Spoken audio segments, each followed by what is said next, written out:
Hello everyone, welcome to learner B. I am Shivani Chauhan. इस video में हम लोग देखेंगे क्लास 7th जो आपकी सिविक्स है, पॉलिटिकल साइंस, उसकी बुक का चैप्टर फर्स्ट ऑन इक्वालिटी। देखिए, ये जो चैप्टर है ना, इसमें स्टोरीज़ हैं, बहुत सारी स्टोरीज़ के थ्रू हमें समझाया गया है कि इक्वालिटी का हिंदी में मतलब होता है समानता।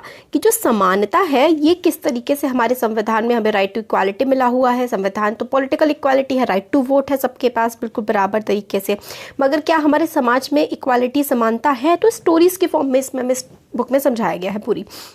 तो स्टोरीज जैसे हम लोग हमेशा देखते हैं कि लाइन टू लाइन, तो यहाँ पे हमें लाइन टू लाइन पढ़ने की ज़रूरत नहीं है, क्योंकि मैं लाइन टू लाइन पढ़ूंगी स्टोरी का मतलब तो वही निकलना है, तो मैं आपको स्टोरी बताती रहूँगी। ठीक है, तो इलेक्शन हो रहा है। इलेक्शन के दिन सारे के सारे लोग खड़े हुए हैं लाइन में। एक टीचर हैं, एक ट्रेडर व्यापारी हैं, एक स्टूडेंट हैं और एक डोमेस्टिक वर्कर हैं। डोमेस्टिक वर्कर मतलब जो काम वाली होती हैं वो हैं। ठीक है, और ये दिन क्या है? इलेक्शन का दिन है। तो कांता जो है, जो कि एक डोमेस्टिक वर्कर है, डोमेस्टिक हेल्प है, वो अपनी फ्रेंड सुजाता से कह रही है, मतलब वो लोग लाइन में खड़े हुए हैं वोट देने के लिए। तो कांता कह रही है कि मतलब कितनी अच्छी बात है कि हम लोग सारे के सारे इक्वल, बिल्कुल एक समान खड़े हुए हैं, और जैन साहब जिसके यहाँ मैं काम करती हूँ वो भी इसी लाइन में खड़े हुए हैं। फिर कांता की टर्न आ जाती है।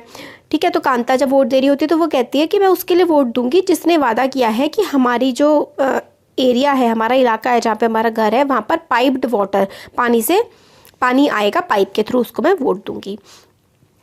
तो हम लोगों ने क्लास 6 में भी पढ़ा था डेमोक्रेसी में इक्वालिटी के बारे में, जस्टिस के बारे में, है ना। इक्वालिटी इज़ अ की feature of democracy and influence all aspect of its functioning. Equality जो है वो डेमोक्रेसी की एक बहुत ही इंपॉर्टेंट चीज़ है। ठीक है, तो हम इसको किसी भी तरीके से छोड़ नहीं सकते। इस चैप्टर में हम लोग इक्वालिटी के बारे में पढ़ेंगे और किस तरीके से डेमोक्रेसी में जब अगर इक्वालिटी नहीं होती है मतलब तो कितनी गलत बात होती है वो, है ना। और डेमोक्रेसी ने किस तरीके से समानता, सबको पॉलिटिकल तो दे रखी है, सबको वोट देने का अधिकार है, सबका वोट बिल्कुल बराबर होगा, अमीर गरीब के वोट में कोई अंतर नहीं होगा, मगर क्या हमें सामाजिक सोशल इक्वालिटी मिली है? तो ये इस चैप्टर में हम देखते हैं। ठीक है, आफ्टरवर्ड्स ये जो लाइन वगैरह है कि सारे के सारे लोग हैं, कि कोई आर्टिशियन है, कोई हाउसवाइफ है, कोई कंसल्टेंट है, कोई गवर्नमेंट ऑफिसर है, ये मीडिया का पर्सन है, ये अनएम्प्लॉयड है, बेचारा बेरोजगार है, इंडस्ट्रियलिस्ट है, ये एक ही लाइन में वोट देने के लिए सब लोग एक ही लाइन में खड़े हुए हैं। फिर वही कांता है कि कह रही है कि साहब काम पे मिलते हैं। अब जो कांता की बेटी है गुड़िया, वो काफ़ी बीमार है, तो उसको हॉस्पिटल लेके जाना है, इसलिए कांता को काम करने के लिए जाना पड़ेगा अपने साहब के घर, क्योंकि उसको एडवांस चाहिए। तो वो जाती है, तो वो काम वाम कर रही होती है। हाँ, तो मतलब घर पहुंचती है, घर पहुंच के बेटी से कहती है कि ये थोड़ा सा मतलब ले लो तुम, गर्म पानी है ये, इससे तुम्हें अच्छा लगेगा, और शाम को हम लोग हॉस्पिटल चलेंगे। और फिर वो बाहर निकलती है तो देखती है उसके मोहल्ले में हर तरफ कितनी ज़्यादा गंदगी है, और सोचती है कि इतनी गंदगी है इसीलिए तो, मतलब बस्ती में इतनी गंदगी है तो गुड़िया इसीलिए बार बार बीमार पड़ती है। फिर वो काम कर रही होती है तो उसकी मालकिन कहती है कि थोड़ा अच्छे से काम करो, कॉर्नर किनारों पे देख लेना। फिर एडवांस मांगती है जब वो, तो जो ये मैडम होती है कहती है कि एडवांस मैं दे रही हूँ बट इससे हर बार अपनी आदत मत बना लेना। ठीक है, फिर वो लाइन में एडवांस मिल जाता है, फिर हॉस्पिटल की लाइन में खड़ी होती है। तो वो ये सोच रही होती है कि मतलब जैन साहब वोट देने की लाइन में तो भले ही हमारे साथ खड़े थे, मगर जब उनके बच्चे बीमार होते होंगे तब उन्हें कभी भी लाइन में नहीं खड़ा होना पड़ता होगा, क्योंकि गवर्नमेंट हॉस्पिटल्स में काफ़ी ज़्यादा भीड़ लगती है, तब उन्हें लाइन में नहीं खड़ा होना पड़ता होगा। ये हमें स्टोरी से पता लगता है कि हमें वोट देने के लिए तो हम सब बराबर हैं, बट हमारे समाज में पैसे को लेकर के बहुत ही असमानताएँ हैं। तो right to vote, equal right to vote, सबके पास बराबर वोट देने का अधिकार है। हमने कांता की स्टोरी पढ़ी जो कि वोट देने गई थी, और काफ़ी सारे लोग जो थे वो लाइन में खड़े हुए थे। कांता ने अपने एम्प्लॉयर को, अपने मालिक को रिकॉग्नाइज किया। ठीक है, अशोक जैन, छोटे लाल, ये सारे के सारे उसके नेबर थे जो कि उस लाइन में खड़े हुए थे। डेमोक्रेटिक कंट्री, लोकतंत्र इंडिया जैसा, उसमें सारे के सारे एडल्ट, सारे बड़े लोग, चाहे उनका कोई भी धर्म हो, चाहे वो पढ़े लिखे हो ना हो, चाहे वो रिच हो चाहे वो पुअर हो, हर किसी को वोट देने का अधिकार होता है। और जब हर किसी को वोट देने का अधिकार होता है कि स्पेसिफिक एज के बाद, हमारे देश में 18 साल के बाद कोई लड़का लड़की कोई भी हो, कोई अमीर है, गरीब है, अनएम्प्लॉयड है, काम करता है, गरीब है, कुछ भी है, कोई भी धर्म है, सबको वोट देने का अधिकार है। इसलिए यूनिवर्सल का मतलब होता है सबको, एडल्ट जो एक बड़ा है, फ्रेंचाइज वोट देने का अधिकार।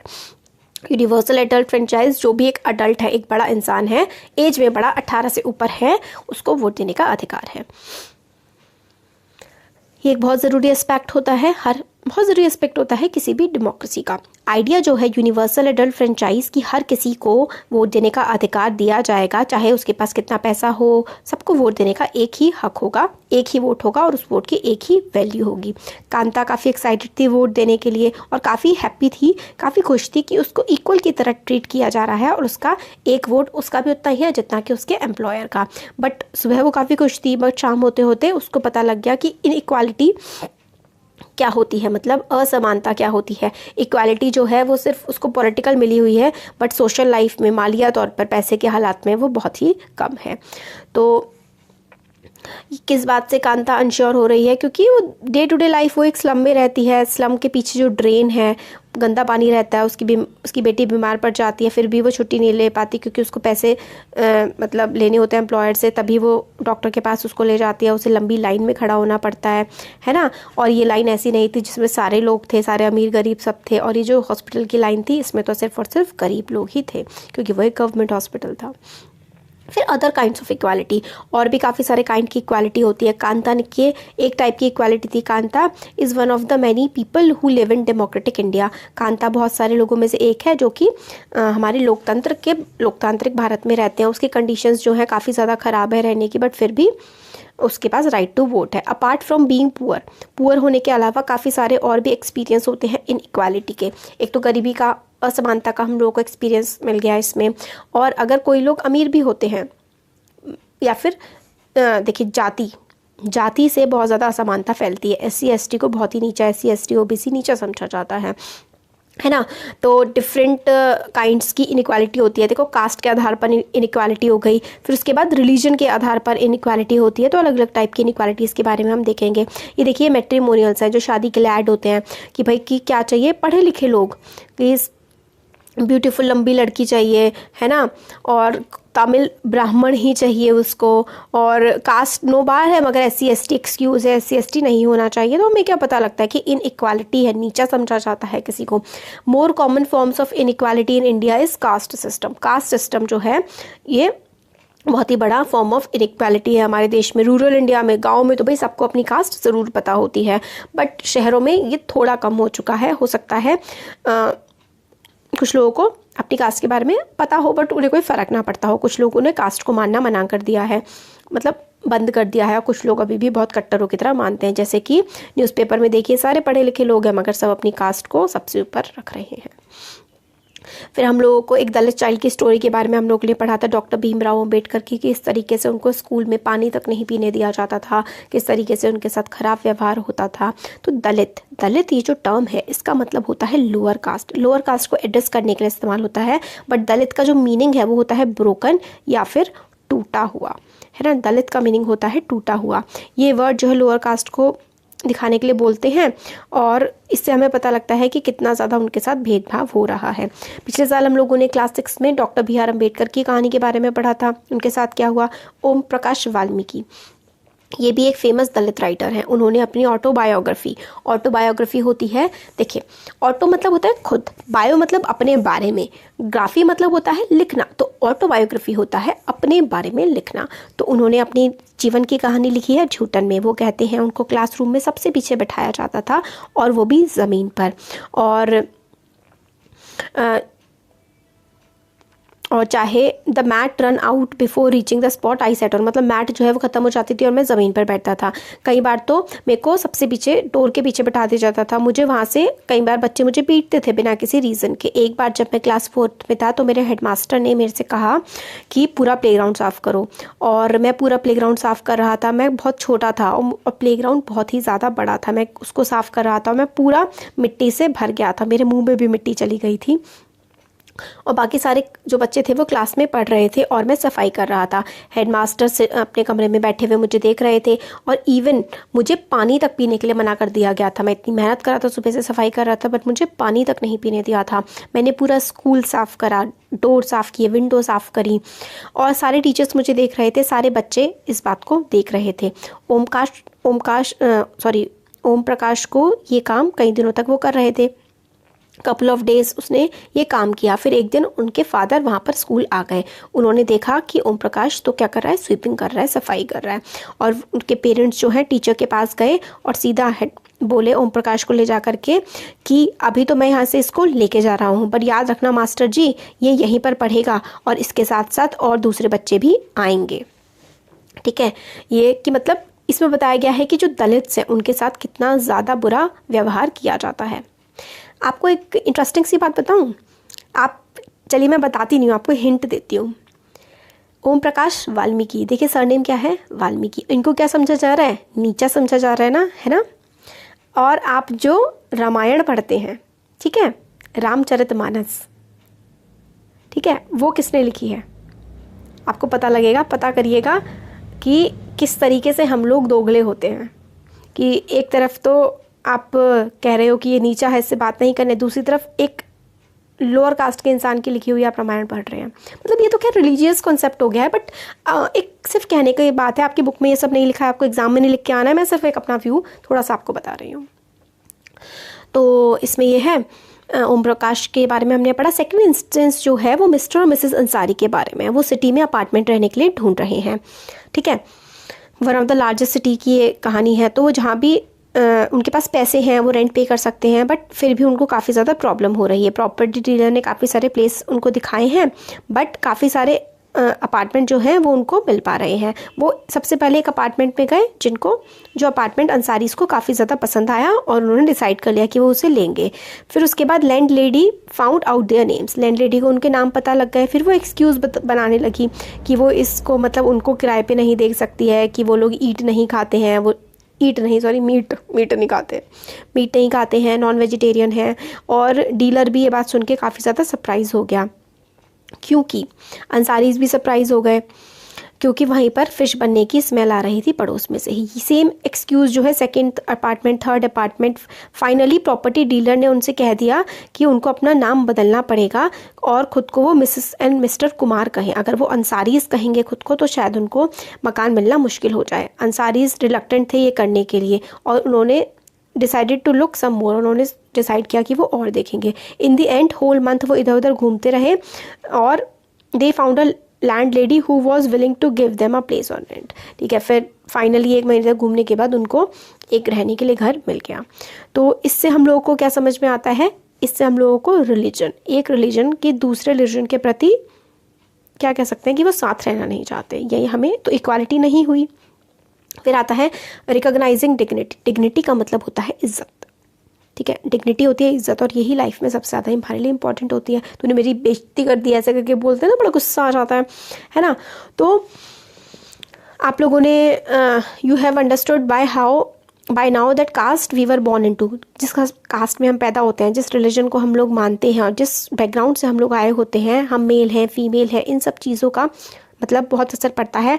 और इक्वालिटी और इन इक्वालिटी, कास्ट, धर्म, है ना, जेंडर, इन सब चीज़ों से, और रेस, मतलब अमीर हैं गरीब हैं, स्टेटस बहुत ज़्यादा मैटर करता है। हम लोगों ने ओम प्रकाश वाल्मीकि और अंसारीज़ की इसमें पढ़ा उनके बारे में कि किस तरीके से उनको इनइक्वालिटी झेलनी पड़ी थी कास्ट और रिलीजन के वजह से।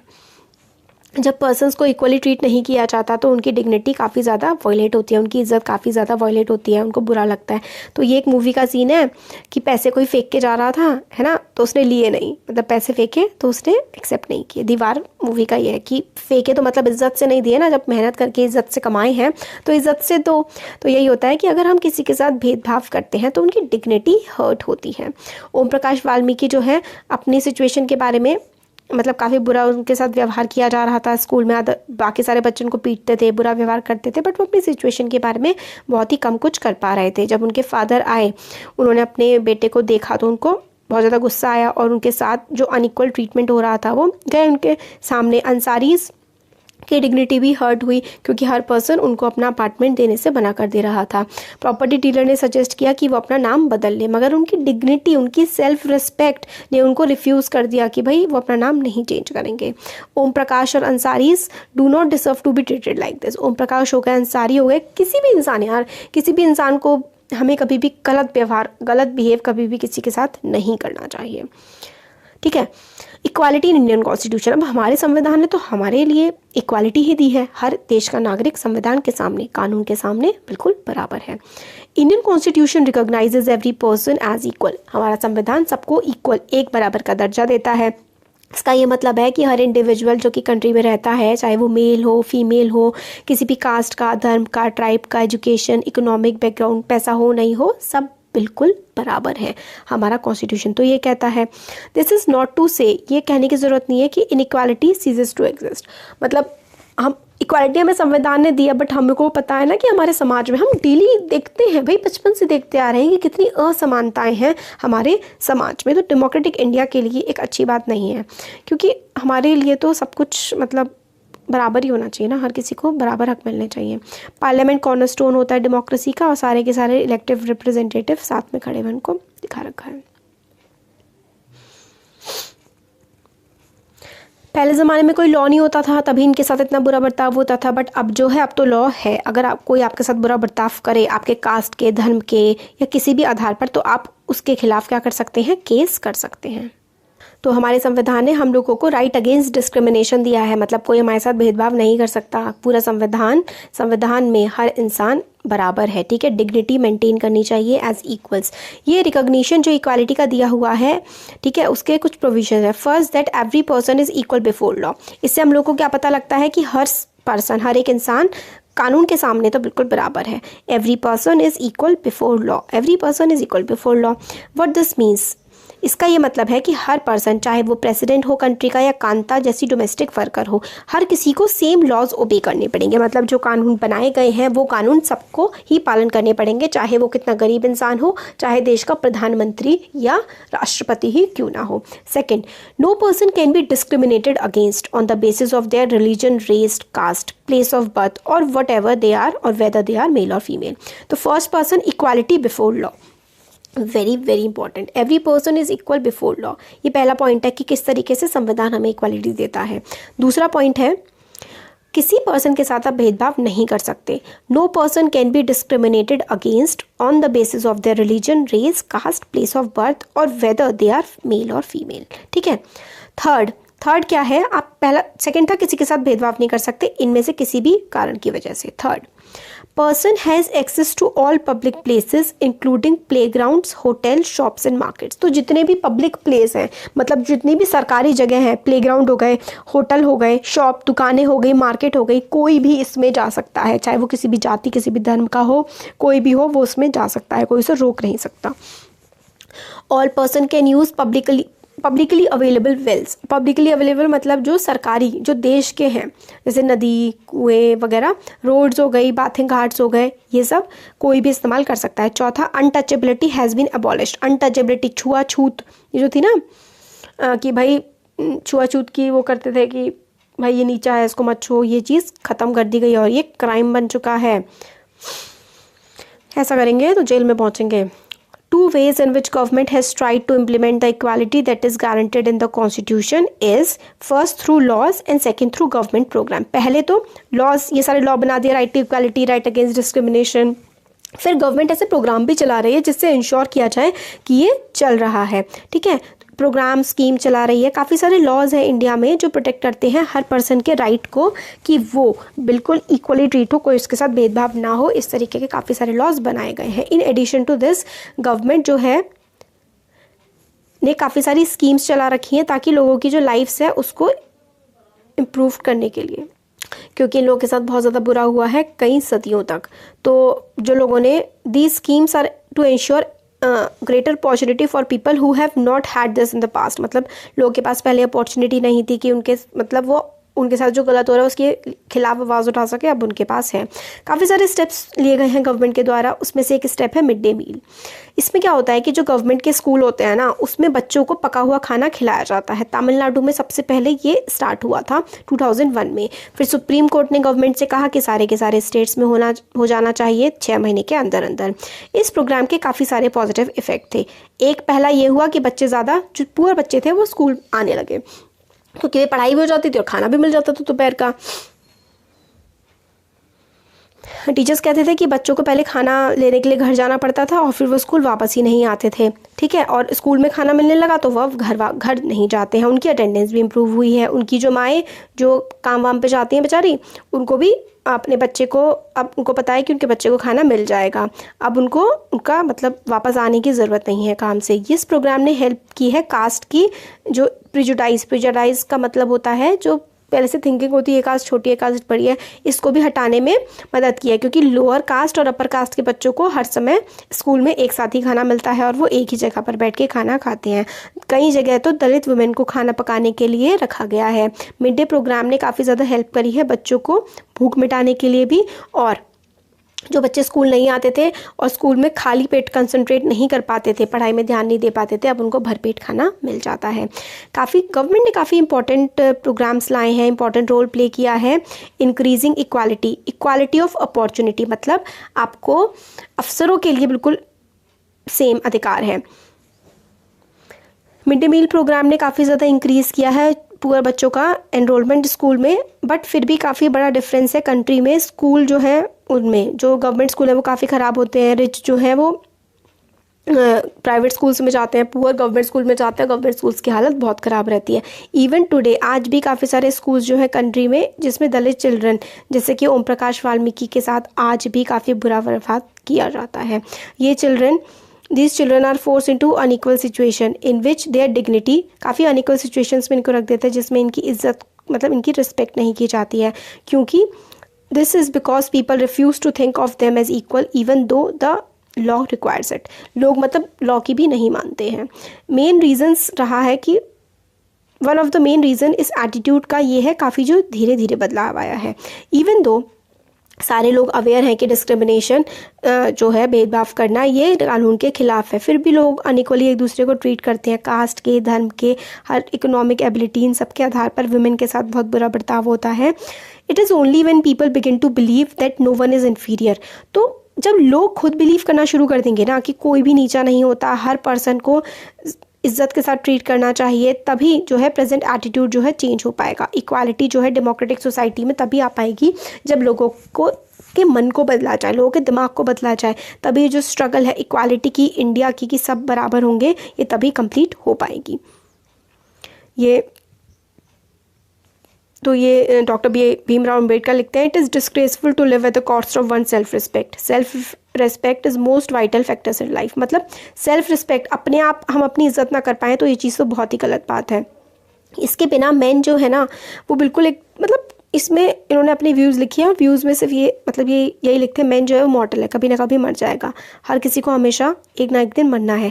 सबसे इंपॉर्टेंट चीज़ होती है आपकी लाइफ जो है आपने कितने अच्छे से जी है, आपको कितने सेल्फ रिस्पेक्ट के साथ, चाहे कितनी भी आपने स्ट्रगल करी हो, मगर आपका जो कॉन्फिडेंस है, स्ट्रेंथ है और आपकी सेल्फ रिस्पेक्ट वो कभी नहीं जानी चाहिए। अब issues of equality in other democracy, सिर्फ इंडिया में ही नहीं होता है कि भेदभाव कर रहे हैं। यूएस में भी जो ब्लैक्स थे ना, यूएस के जो काले लोग हैं, मतलब काले लोग जो रहते हैं अफ्रीका से आए हुए, वहाँ पर उनके साथ बहुत भेदभाव किया जाता था। स्ट्रगल फॉर इनइक्वालिटी वहाँ पर भी चली है, ठीक है। यूएस का एग्जांपल लेते हैं। इसमें जो अफ्रीकन अमेरिकन थे जिनके एंसेस्टर्स स्लेव की तरह, गुलाम की तरह अफ्रीका में आए थे, उनको काफ़ी ज़्यादा आज भी ख़राब तरीके से ट्रीट किया जाता है। 1950s के टाइम पे राइट टू इक्वालिटी मूवमेंट चला अफ्रीका में। इसमें जो अफ्रीकन अमेरिकन थे उन्होंने इस बात के खिलाफ आंदोलन किया कि उनके साथ कितना ज़्यादा खराब व्यवहार किया जाता है और उनको डे टू डे लाइफ में और लॉ के थ्रू, कानून के थ्रू भी उनको इक्वालिटी नहीं दी गई थी। एग्जाम्पल दिया जाता है, एक बार एक बस में ट्रैवल कर रही थी एक औरत, मतलब पहले बताते हैं कि जो ब्लैक है ना वो वाइट के साथ बैठ भी नहीं सकते थे सेम सीट पर, ठीक है। और अगर कोई ब्लैक बैठा हुआ है, वाइट आ गया तो ब्लैक को उठना पड़ेगा और वो वाइट को सीट देगा। इस तरीके के चीज़ें वहाँ पर चलती थी। रोज़ा पार्कर थी, ठीक है, वो एक अफ्रीकन अमेरिकन वुमेन थी, काफ़ी थक गई थी पूरे दिन के वर्क के बाद, और उन्होंने मतलब एक वाइट मैन आया और उसने कहा कि उठो, तो उन्होंने मना कर दिया। फिर 1 दिसंबर 1955 में उनका जो ये रिफ्यूज़ल था, उन्होंने मना कर दिया था कि मैं नहीं उठूँगी, तो काफ़ी एक आंदोलन सा छिड़ गया।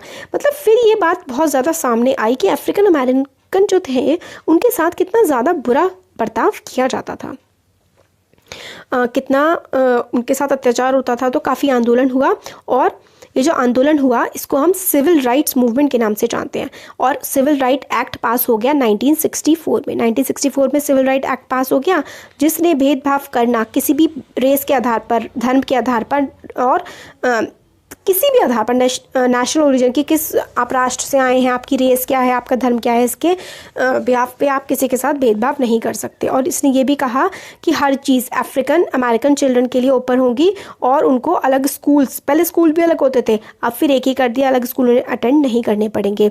Despite majority of African American जो हैं वो फिर भी ये सब लॉज बन गए, उसके बाद भी जैसे आज भी दलित्स काफ़ी गरीब है, उसी तरीके से अफ्रीकन अमेरिकन वहाँ पर काफ़ी ज़्यादा गरीब हैं। ज़्यादातर अफ्रीकन अमेरिकन स्कूल जो हैं वो सिर्फ जो बच्चे हैं वो सिर्फ गवर्नमेंट स्कूल में जा सकते हैं, काफ़ी फ्यूअर फैसिलिटी होती हैं और काफ़ी ख़राब टीचर्स होते हैं as compare to white students जो कि प्राइवेट स्कूल में जाते हैं और ऐसे एरियाज़ में रहते हैं जहाँ पर काफ़ी अच्छे प्राइवेट स्कूल्स होते हैं। तो मतलब बिल्कुल सेम ही भेदभाव का वहाँ पर ब्लैक्स के साथ होता है यूएस में, हमारे साथ दलित, हमारे देश में दलित्स के साथ होता है। तो ये चैप्टर हमारा हो गया कंप्लीट। इस चैप्टर में हम लोगों ने ऑन इक्वालिटी के बारे में देखा। और एक आप मुझे बताइएगा कमेंट सेक्शन में, देखिए ये वीडियो हमारा 25 मिनट का हो गया है, कि मैं बड़े वीडियोस बनाऊं और एक ही वीडियो में पूरा चैप्टर कवर कर दूं, या फिर दो छोटे छोटे वीडियो जैसे कि 12-12 मिनट के 2 वीडियो बना करके मैं चैप्टर कवर करती। तो आप बताइएगा आपको कैसे ज़्यादा सही लगता है। Thank you.